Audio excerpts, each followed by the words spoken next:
मागो वैद्य यांच्यावर थोड्याच वेळात अंत्यसंस्कार होणार आहेत आणि मागो वैद्य यांचं अंत्यदर्शन घेण्यासाठी संघाचे सरसंघचालक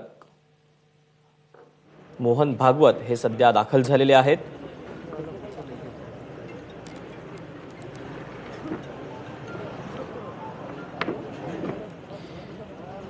ज्येष्ठ विचारवंत, पत्रकार, हिंदुत्वाचे भाष्यकार, राष्ट्रीय स्वयंसेवक संघाचे माजी बौद्धिक प्रमुख मागो वैद्य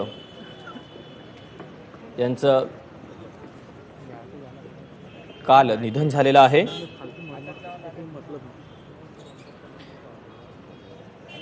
नागपूरहून सरिता कौशिक आपल्या सोबत आहेत। सरिता, सरसंघचालक मोहन भागवत हे अंत्यदर्शनासाठी पोहोचल्याचं कळतंय। सरसंघचालक मोहन भागवत हे आत्ताच इथे मागो वैद्य यांचं जे प्रतापनगरचं निवासस्थान आहे जिथनं अंत्ययात्रा निघणार आहे तिथे पोहोचलेले आहेत।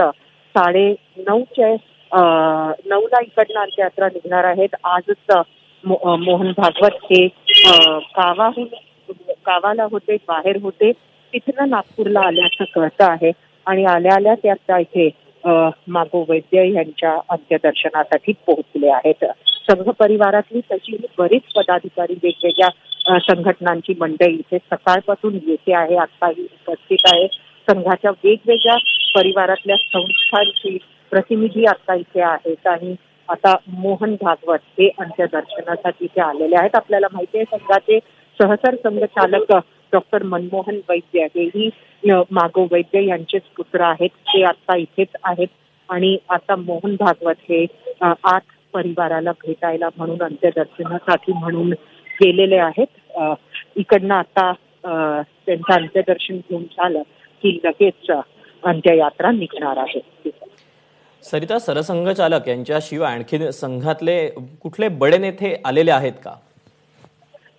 संघाचे बडे नेते मंडळी जेवढी नागपूरला होती उपस्थित ती सर्वच आली आहे। संघात बरोबर संघ परिवारातली जी वेगवेगळ्या संघटना आहेत त्यांची जी सगळी बडी नेते आहेत ते सगळे इथे आले आहेत। जसं भाजपाचे नितीन गडकरी हे सुद्धा कालच येऊन केंद्रीय मंत्री अंत्यदर्शन घेऊन गेले। जेवढी मंडळी नागपुरात आहेत ती सर्व मंडळी वेगवेगळे पदाधिकारी हे इथे आलेले आहेत। यामध्ये मग राष्ट्रीय स्वयंसेवक संघाबरोबर भाजपा असो, वनवासी कल्याण आश्रम असो, विश्व हिंदू परिषद असो, अशा विविध संघटनांची नेते मंडळी आता इथे उपस्थित आहे आणि सकाळपासून येत जातही आहे। सरिता, सरसंघचालक मोहन भागवत आणि मागो यांचा सुद्धा एक स्नेह जर आपण पाहिला तर एक तो वेगळाच होता, संघाकडून सुद्धा आणि एक नागपूरकर म्हणून सुद्धा। नक्कीच अत्यंत महत्वाची ही गोष्ट आहे आणि खरं तर सरसंघचालक मोहन भागवत यांच्यासाठी मागो वैद्य हे पितृतुल्य व्यक्तिमत्व राहिलेलं आहे। संघामध्ये मार्गदर्शक असं एक व्यक्तिमत्व राहिलेलं आहे आणि मागो वैद्य यांच्याबद्दल जर बघितलं तर मला वाटतं प्रत्येक सरसंघचालकाचं काम पाहिलेली जर एखादी कुठली एक व्यक्ती असेल तर ती म्हणजे मागो वैद्य। एक मोठा काळ त्यांनी संघासाठी आपलं आयुष्य अर्पण केलं आणि गृहस्थ जीवन जगत असताना सुद्धा संघाच्या एक्झिक्युटिव्हमध्ये जागा किंवा स्थान त्या काही मिळवणारी एकमेव व्यक्ती म्हणून मला वाटतं मागो वैद्य हे ओळखले जायचे। आणि सरसंघचालक मोहन भागवत हे संघामध्ये काम करत होते, प्रचारक म्हणून कार्यरत असताना नक्कीच त्यांना त्या काळात एक मोठं मार्गदर्शन बौद्धिक प्रमुख म्हणून सुद्धा मागो वैद्य यांचं लाभलेलं आहे। अनेक कार्यक्रमांमध्ये तर ते एकत्र होते, मात्र मागो वैद्यांच्या मार्गदर्शनामध्ये जे ज्या स्वयंसेवकांचं ग्रुमिंग झालं त्यातील एक हे सरसंघचालक मोहन भागवत ही आहेत। एका कार्यक्रमामध्ये मागो वैद्यांच्या मागच्या वाढदिवसाला बोलताना सरसंघचालक मोहन भागवतांनी मागोंबद्दल असं सांगितलं की संघाचा विचार जो फॉर्म झाला त्या विचार फॉर्म करण्यामध्ये संघाचा विचार काय असावा हा विचार सुद्धा कुठेतरी मागोंनी दिलेला आहे। ज्या काही मंडळीतून संघाचा हे शेपिंग ओव्हर द इयर्स ज्याला आपण म्हणतो झाला त्यातील एक महत्वाची व्यक्ती ही मागो वैद्य आहे। त्यामुळे आज संघाचा जो विचार सरसंघ चालक म्हणून सुद्धा मोहन भागवत सुद्धा ते पुढे जात आहेत. त्या विचारात सुद्धा कुठेतरी कॉन्ट्रीब्युशन मागो वैद्यांचं आहे आणि त्यामुळे हा स्नेह, हा आदर नक्कीच सरसंघ चालकांच्या मनात आहे. आणि म्हणूनच गावाहून आल्या ते इथे आलेले आपल्याला दिसतात आहेत. नुकतेच आज दर्शन घेऊन ते बाहेर आले, तिथे बसलेले आपण बघतो आहोत. जिकडनं अंत्ययात्रा निघणार आहे त्यांच्याबरोबर शहराचे जे शहर संघचालक आहेत राजेश लोया ते पण आलेले आहेत. बाजूला आपण बघतो आहोत की मनमोहन वैद्य आहेतच आणि इथं आता जवळजवळ सगळी तयारी झालेली आहे अंत्ययात्रेची. सरिता, मागोंच्या जाण्यानं संघानं काय गमावलं असं वाटतं? मागोंच्या जाण्याने संघाने सर्वात महत्वाचं म्हणजे एक मार्गदर्शक गमावला. मागोंचं वय झाल्यानंतर सुद्धा ते सातत्यानं त्यांच्याकडे लोकांचं येणं, त्यांचं मार्गदर्शन करणं, त्यांचं बोलणं, त्यांचे विचार मांडणं हे मात्र वयानं कमी झालं नव्हतं. ते सातत्यानं त्यांचं सुरू होतं. त्यामुळे एक मार्गदर्शक आणि सगळ्यात महत्वाचं म्हणजे संघाची जी भूमिका किंवा संघाची जी तत्व किंवा संघाची जी विचारधारा होती ती जेव्हा समाजापुढे मांडायची वेळ यायची किंवा त्याच्या विश्लेषणाची जेव्हा गरज पडायची तेव्हा मला वाटतं भारतभरून लोक हे मागो वैद्यांना संपर्क करायचे.